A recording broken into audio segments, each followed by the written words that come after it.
I feel alive when I'm working in hospitality. You're not just like a cog in a machine, you know. I've always loved food, but you know, I wasn't really ever keen on becoming a chef. So I started working in hospitality just as a second job in bars, and it was super fun. And then I went for a job at Tetsuya's. It was one of the best things that ever happened to me. And then I left there and came here, and I fell in love with the place. Like, I felt super lucky to work here, and I eventually got promoted to general manager. My first management gig, no one really knew what we were doing.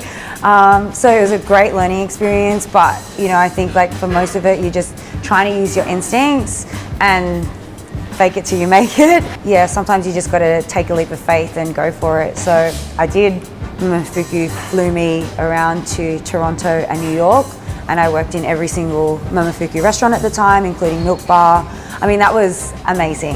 I don't think that that's necessarily something that you would get in other industries. I kind of just felt like, is this my life? You know, like you have those moments, and it happens all the time where you're like, this is pretty cool. I studied performing arts when I was at school because I kind of didn't know what I wanted to do.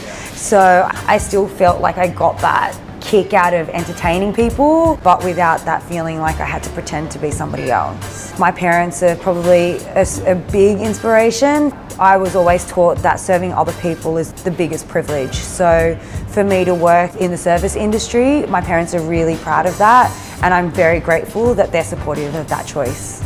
For anyone who wants to work in hospitality, there are a few points to think about. A, do your homework. So whatever venue you're applying for, if you're thinking about that, it's got to relate to you. If you don't feel comfortable and if you don't feel natural and if it's not who you are, then it's not going to work out. B is knowing your weaknesses. You have to understand where you need to improve and what you need to work on. It's one of those industries where no one ever really is just happy like resting on their laurels, which is what I really love about it. It's always challenging me in many different ways. If you want to work in front of house, you need to know what good service looks like. You can't really give a good experience until you know what that is, you know? So really like take stock of what matters to you when you go into a restaurant or in a venue and try to create that for your guests. And the last one is, I think listening is the biggest part of hospitality.